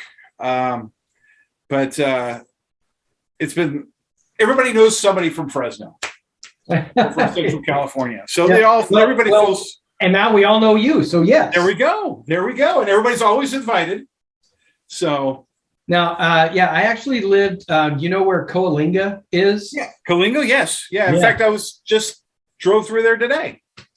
That I lived there for 3 months. That ended my radio career. I said, if this is where I am, then I need to just end this career now. You remember? I was in radio for a while. Oh, nice. Yes, I was on the country station there. It was either slip my wrist or get out of the business. There you go. That's probably the smartest idea. Yeah. Do you remember the Dynasty parody called Fresno in the 70s with Carol Burnett? Yes. Oh, funny. And it's, you know what? Some of it's very true. Yes. Well, there's always truth in the humor. That's for sure. So when you guys have events and stuff, are outsiders welcome? Like if I come into the area and you guys have an event, I can pop in. You're not going to shoot me or pin me to a tree? Definitely. All right. Oh, yeah. Please do. We always try to invite as many people as possible to our events. That's what we're trying to do. Is just build a community, and that's what Tiki's all about, right? Yeah. It's all about a community, and it's escape from our outside world. Yes, indeed. And we used to have a pretty active calendar of events and activities. Now going into 2022, we're going to start that back up again. So yeah, I would love to promote your events and talk about that to let people know. So yeah, if people are visiting the state or haven't heard of Central Tiki or live in SoCal or NorCal, a great opportunity to come down and share in the Central California Ohana. Exactly. And I highly recommend go to our Facebook page or Instagram. And if you have an event or an item, or definitely feel free to post, join our group. You can post as long as it's not, your get rich quick scheme. I was going to post that too. Yeah. I spent so much money investing. $10,000 a day. Yeah. I always love those. It's like, yeah, if you're making $10,000 a day, why are you here? Exactly. Yeah, I do need to do something real quick because Miles will get on me if I don't do it. Okay. Yeah. Put his hat on.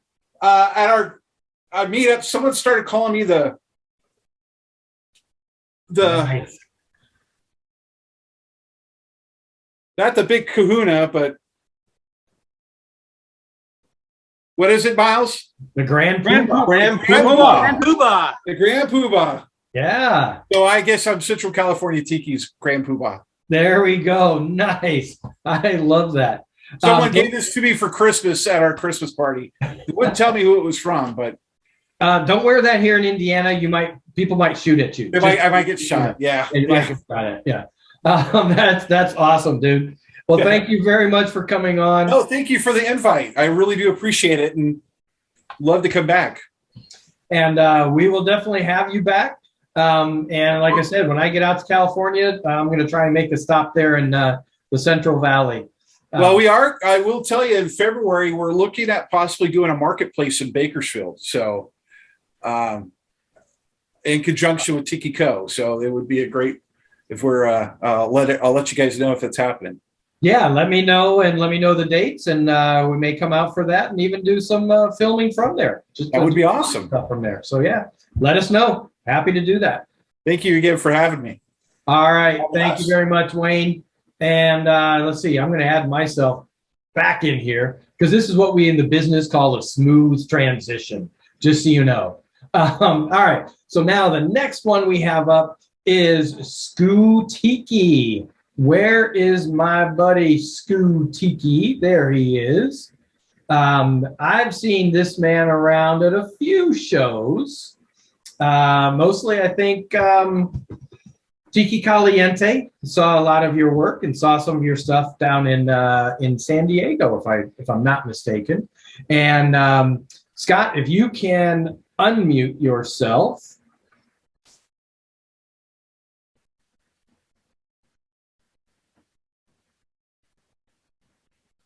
We can go ahead and chat with you. All right. Making that unmute happen. There you go. How's that? There you go. Awesome. Yep. That's my IT skills, dinosaur style. Hey, you know, I've been in IT all of my professional career. And I barely know how to get around. I'm on the sales and marketing side. I'll tell you why you need it. I can't tell you how to work it. We have other people for that. All right. So yeah. So welcome to the show, man. Good to be here. Thanks for the invite. Absolutely. And you are based there in SoCal. I've got you in Fallbrook. Is that right? Down in the San Diego area? Yeah, so North San Diego County. Yeah, out kind of rural, semi-rural. Yeah, we're hitting like the in-between parts of California tonight, so that's really good. So do you have some stuff you can show us? I mean, you've got some amazing artwork. I love your art. Well, I don't, my stuff. I have a couple tikis here in my tiki bar. I'm sitting at home at my tiki bar. But I could show you this. So I'm going to show, if I held this up right here. Now, see, I didn't make this mug, but this mug is by Tiki. She does fantastic work. She's in Paris. But so I carved a tiki years ago that she really liked. And then she asked me if she could make a mug of that. So that's kind of a style that I do. Yeah, and actually, because I'm always prepared, just in case the artist doesn't have any of their art around, I'm actually going to share your Instagram page. So if you want to talk about some of the things that, some of the art that you have created. Okay. So on that top row, kind of in the middle.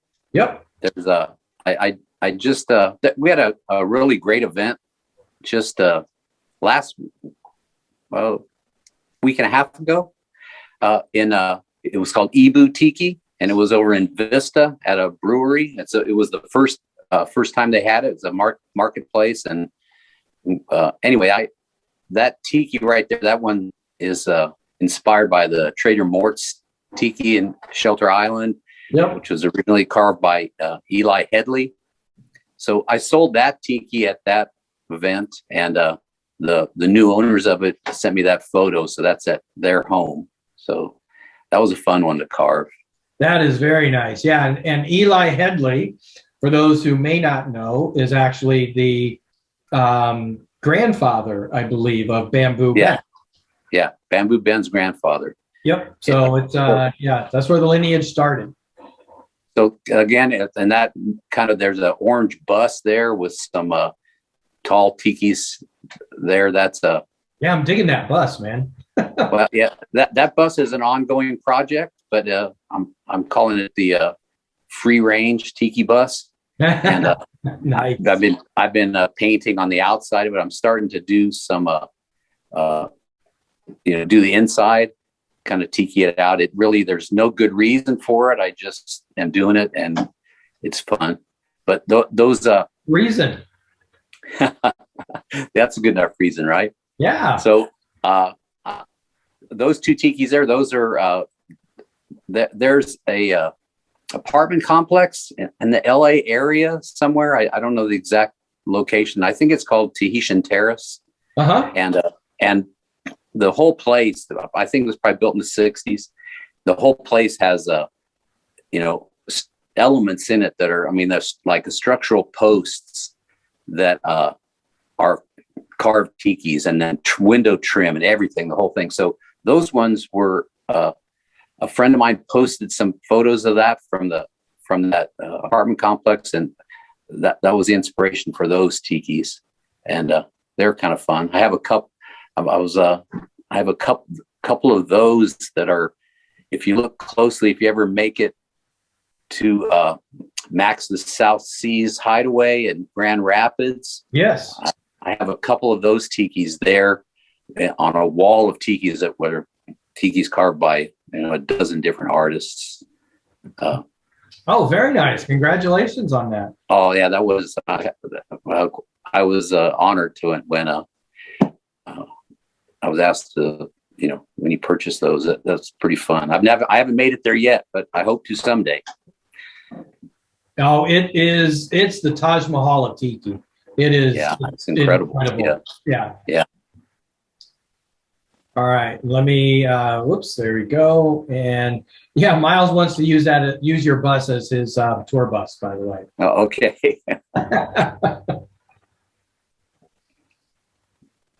Now, yeah, so there's advertising for Ibu Tiki. So hopefully they're going to have another one, maybe, later in 2022. But if you live in San Diego County, I think you have a good time going there.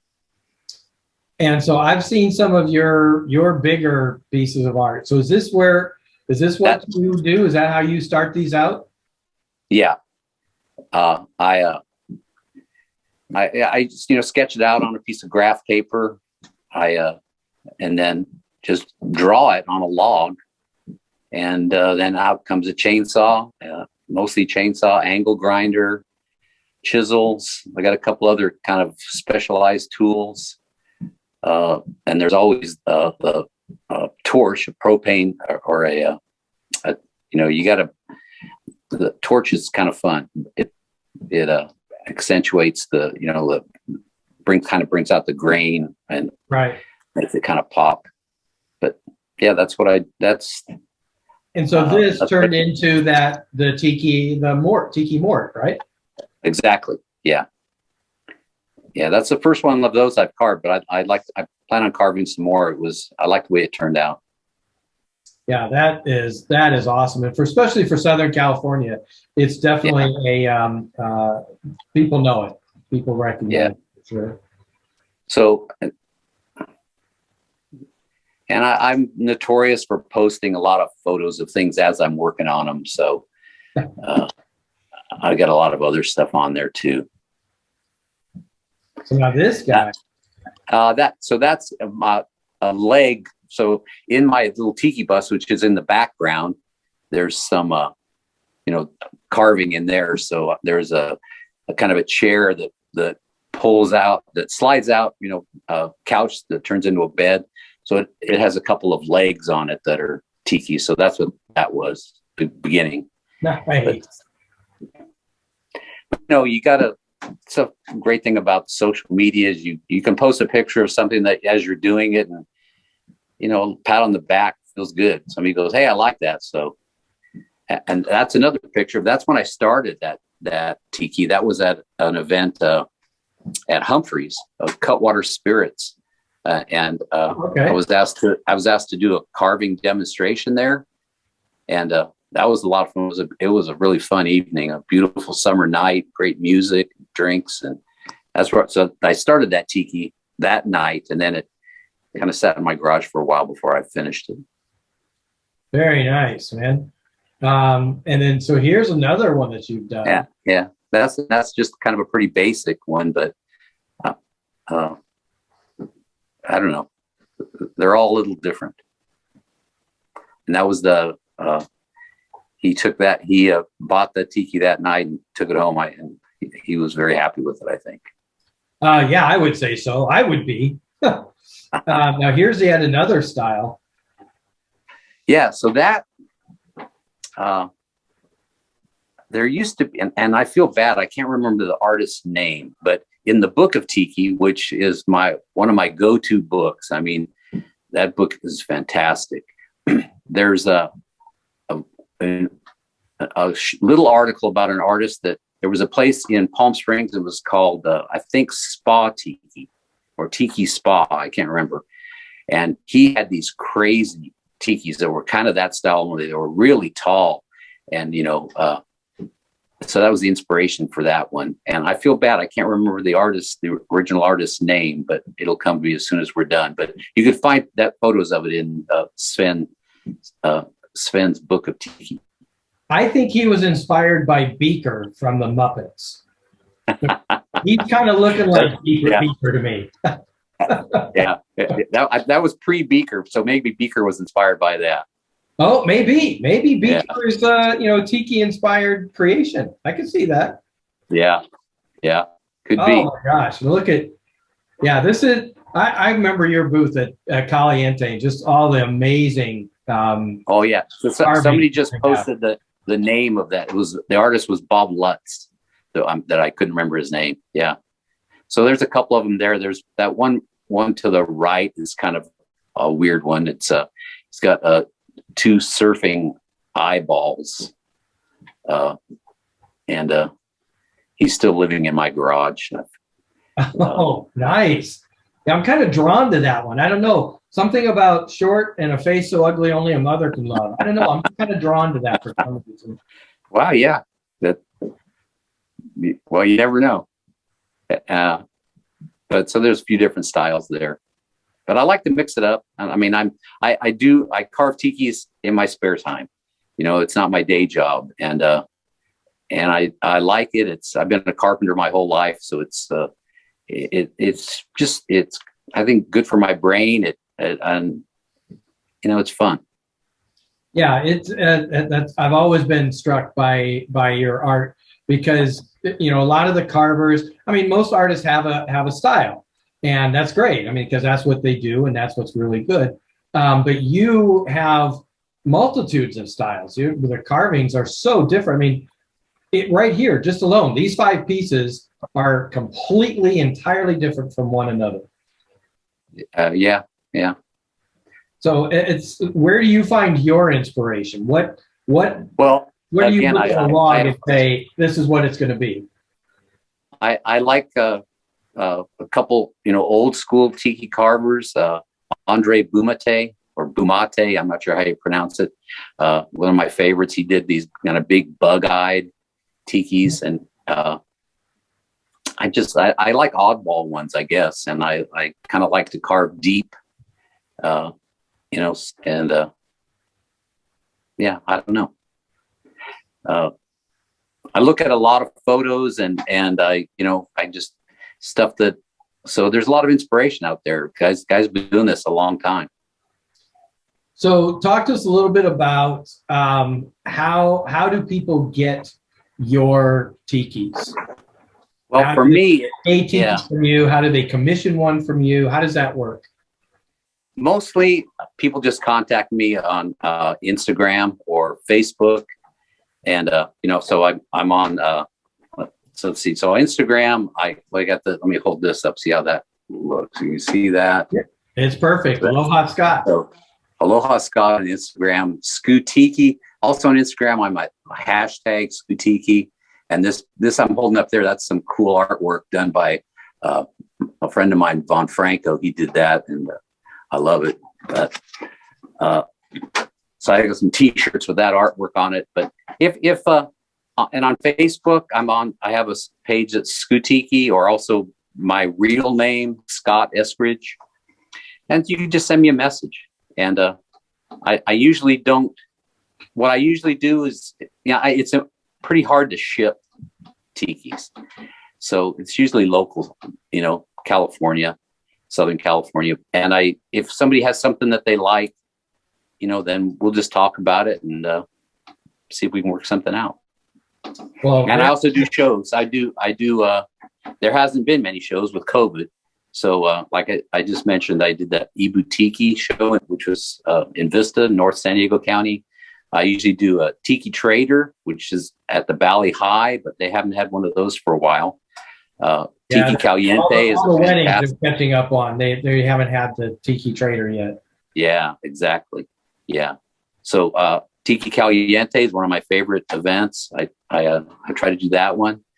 I haven't done it for a while, but I used to do the International Tiki Marketplace there with Chris and Karen, and you know, I haven't been there for a while just because it hasn't worked out for me. You know, I have been doing a lot of other stuff, and so I hope to be doing more events as they're starting. I really have a good time at all the Tiki shows. It's great to see people and talk, rub elbows and have a drink and have fun. Absolutely. So can't wait to see you out on the out there on the trail again. One of those events, man. Looking forward to it. Well, thanks. All right, and we have your information in the chat. Again, I'm constantly pointing at the chat right here. Right there. Maybe for you, it's over here or up there, down here. Or you're going, chat, I don't even see a chat. Down at the bottom, you'll see something that says chat. You can pop that up. You'll see all this stuff. So we have all your info in the chat. So thank you very much, Scott, for joining us tonight. And like I said, to me, you're one of the most amazing artists because you have so many different styles that you work in. And I think it's just phenomenal with what you're doing. Well, thanks a lot. It was a lot of fun. Thanks for having me. All righty. And now we're going to go from northern San Diego County. We are going to go to the South Equator. Okay, well, no, we're not going to south of the equator, but we are going to Las Vegas, Nevada. And I'm looking around. There he is. See, I couldn't find you because you're like right smack dab in front of my face. That's the so thanks for joining us, Josh, tonight. You are here from, and I got to look to make sure I'm getting it right, South Equatorial Trading Company. I love that name. That is cool. Yeah, so that comes from, I don't know, you guys have probably seen the Kon-Tiki movie. Yep.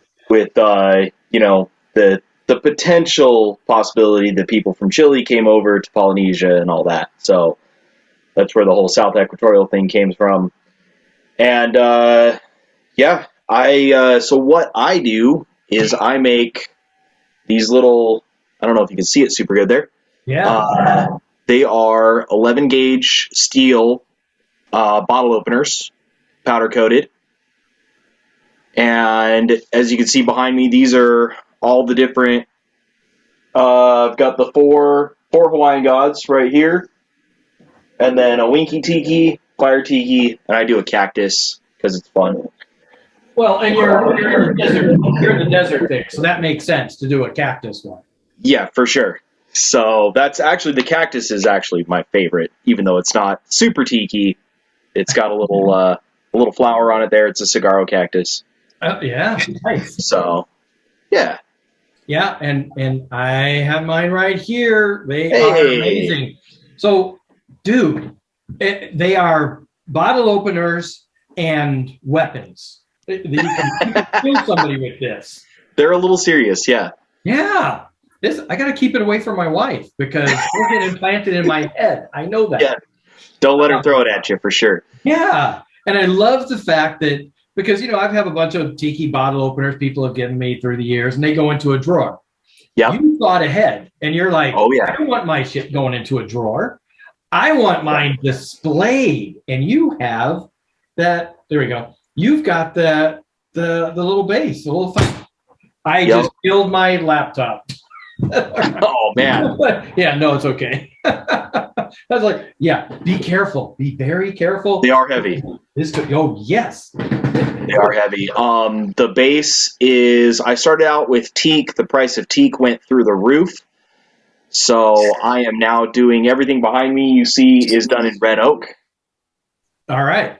So that's the new bases. They are branded with our little logo on them, and then has little felt feet, as is traditional.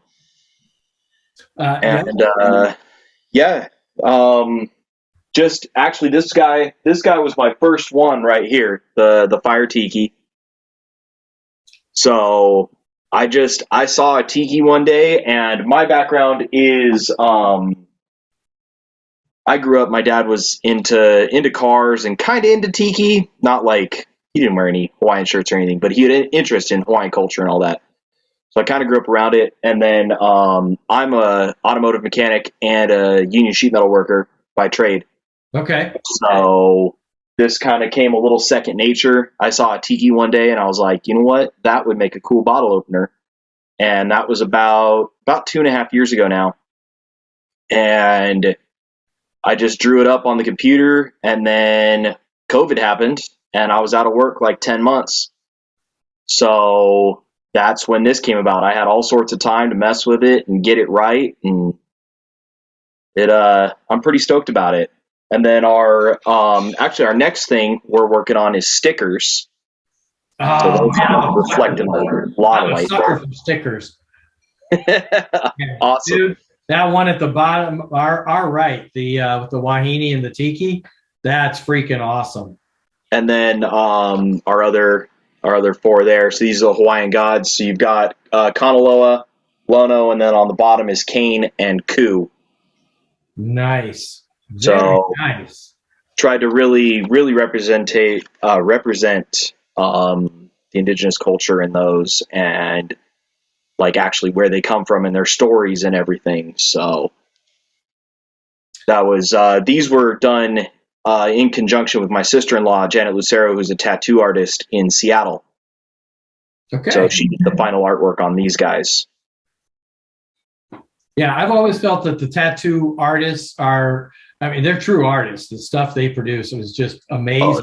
They just incredible. put it on skin. I mean, if it was on paper, or stickers, you got to do it on stickers. Yeah.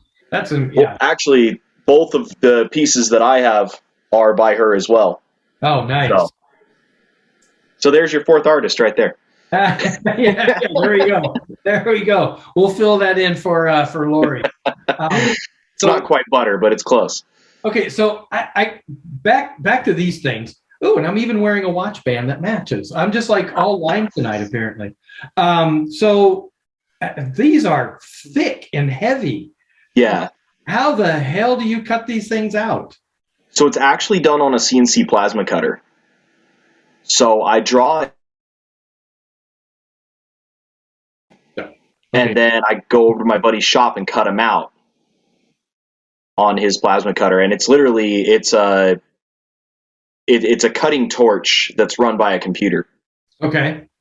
And can make, obviously, the fine, because these are some fine cuts that it's making. I actually didn't expect that to be possible. Yeah. Yeah, I mean, with the heft of this thing, I'm like, damn, man, how did you get those small holes in there? That's amazing. Yeah, it's pretty cool how they came out. Like the very first one I cut, I didn't expect it to work, and then I cut it, and it worked great. And I was like, okay, so we can do this now. So now, how does this start? I mean, how big are these pieces of metal that you're taking into this machine? And it's a 4x8 sheet, so it's 4 foot by 8 foot, and it's 11 gauge. So it's how much does that sheet weigh? Dude, wow. It's right about 180 pounds, I think. So you and your buddy lift this into the laser cutter. Yep. Holy crap. Yep. And to cut, so I can cut 270 pieces. If I don't have anything mess up, I can cut 270 pieces out of one sheet, and that takes about 10 hours. Wow. Just to cut them. And then there's cleaning, and I don't know if you can see on the camera, but they're radiused. Yes. So I take each one, and I have a tooling set that I made up that goes in my press, and I press it and radius it. And then the mouths are all hand beveled so that they can actually sit over a bottle, because the material is so thick that it won't grab. Okay, yep. So with that bevel is what allows it to actually grab the cap on the bottle. Okay. Yeah, so these are super thick. Yeah, they're pretty crazy. But because of like the thinness of the side material, it needs to be that thick so you don't bend it while you're using it. Right. Yeah, all two will make sense 100% for sure. So this is amazing. You've had this site up and running for how long now? The site's been up, I want to say 6 or 7 months. I haven't been pushing it super hard because I've been in and out of work now recently. But I've just been trying to, again, procure new wood for the bases and doing a lot of R&D again, kind of starting over with that because teak behaves very differently from red oak. So that's been a bit fun. Yeah. Yeah. But, it'll be different. Yeah. They haven't been a super big hit yet, but I again haven't been pushing them too hard. I'm hoping to go to some of the marketplaces. Was talking about the Valley High one. Yep. I want to say that's in Arizona. No, the Valley High is San Diego. San Diego. Okay, and then there's another one in Arizona if I remember correctly. There's Tiki Oasis that's coming up in April, I think it is. I'm hoping to try to make it there. Yeah, that would be a very good show. I mean, this is something you look and it's like, yes, this is awesome. I need this in my life. So, and I appreciate that. And I'm just looking at the yellow one there. That would sell really well in Arizona because that right here. Yeah, that looks like the Arizona flag. Oh, it does. Look at that. Yeah. That's interesting. So there you go. This is the special Arizona edition just for Tiki Oasis only. Don't worry. They won't see this show. No, it's fine. Yeah. That's the Arizona edition one right there. Yeah, exactly. and yellow is one of the colors of the Arizona flag. So yeah, I think that one will sell well. Perfect. These are just awesome. When you see them on camera, it's like, oh yeah, those are kind of cool. I can tell you, holding this thing, I mean, like I said, I'm not going to hit it against glass. That would be bad. I mean, these things are rock freaking solid. Unfortunately, it doesn't come across super well. Yeah, if you get in a fight with your spouse, hide them. They would hurt. Forget that skillet, man. This thing would hurt. The wife's shaking one at me right now, man. Dude, you got to keep these hidden away. I'm picturing it like right here, you know. I'll keep them all locked in the shop from now on. Good idea. Good idea. So yeah, these are really cool. We've got your Instagram in the chat for Equatorial Trading Company. You got to create t-shirts. You need t-shirts with that. That's actually next. That's after the stickers come out. I've got like 3 more bottle opener designs I want to do, and then I want to do shirts. I want to do Hawaiians, and then I want to do t-shirts, more with like a rat fink style, because I'm big on like the hot rods. Again, being an automotive mechanic, like I'm working on my personal project. It's a 1924 Model T. So I'm big on the old school hot rods, and I'd like to do like a Hawaiian shirt that has like some sort of rat fink style thing on it, just to kind of bring the two together. Nice. I like it, man. And you got your Common Spirit there in just outside of Vegas with Carbon Tiki. Yeah. I'll have to look him up. Yeah, you guys should get together. I think you can create some amazing stuff together for sure. That'd be awesome.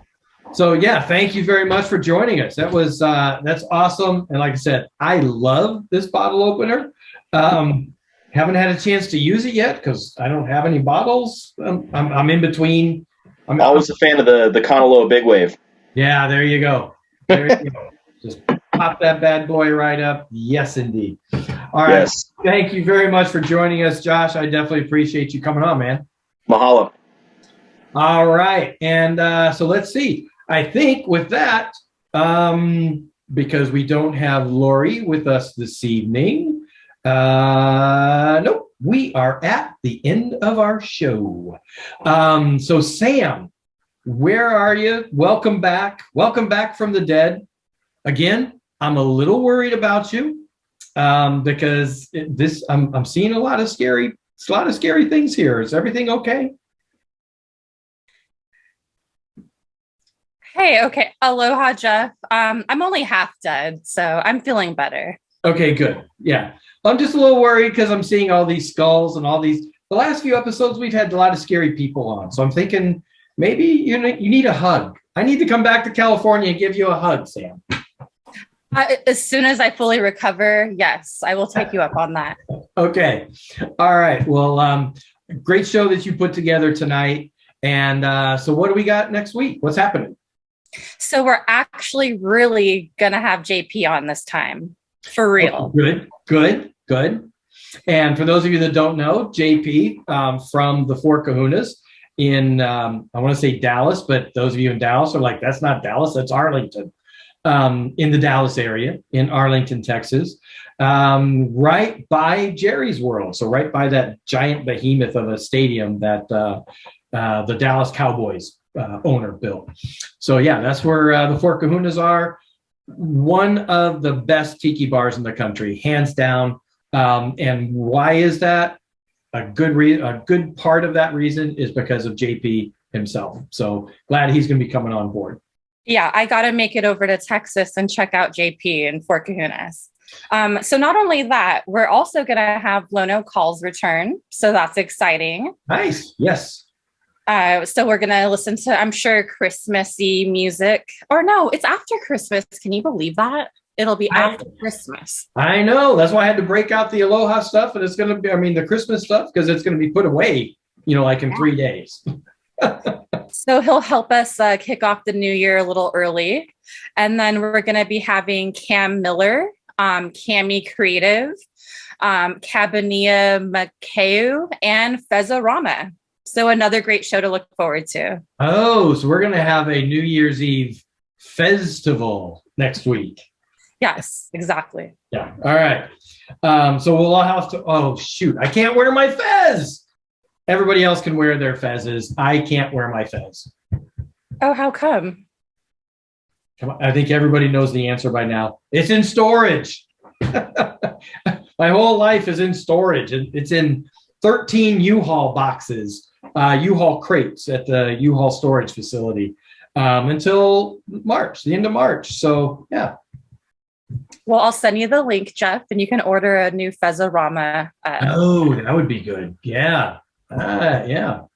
Let's see if they can get it here by Tuesday. I wonder if they do a festival, a Festivus for the rest of us. Fez. I'm just going to shut up because I can't keep saying Fez. It's annoying even me. So, awesome lineup. Sounds really cool. Having Lono back, we had our house band this evening. Now we have our house DJ next week. So I'm looking forward to that. And I'm still, man, I tell you what, I don't know how they do it. I've been to so many antique stores and malls and shops, and that's all there is here in Indiana, just saying. Been to a ton of them, and literally the albums I get are like Barry Manilow, Engelbert Humperdinck, and old disco people that you've never heard of in your life. So yeah, I'm kind of bummed. I keep looking for the real cool exotica and never find it. I don't know how he and Little Bird do that. Yeah, we'll just keep looking. I'm sure you'll find something soon. Yeah, and they will never share their secrets, which is annoying to me. It's like watching a great magician and you want to know how the trick is done because you find it so fascinating. It's the same thing. They make great music appear out of, who knows where. And I want to know how they do it. That's all I want to know. I'm sure they spend hours just going through record shops, just looking through records. So that could be. That might be part of the problem. I just, after about 20 albums, I'm like, okay, it's all crap. I'm not standing here for the next 5 hours. Maybe that's... I don't know how else they can find that stuff. Yeah. Although I have found some I'm pretty excited about, but yeah, they amazing. So looking forward to Lono next week. Yes. Yeah. So awesome. Thank you, Sam. Definitely appreciate it. Yeah. Mahalo, Jeff. All right. And so that wraps up for our pre-Christmas Mele Kalikimaka special. Yeah, man, when we meet next, that will be the last episode of the year. Can you believe that? I cannot. Amazing how fast this has gone. But it's been a great year doing this. We've had a lot of fun, a lot of amazing guests.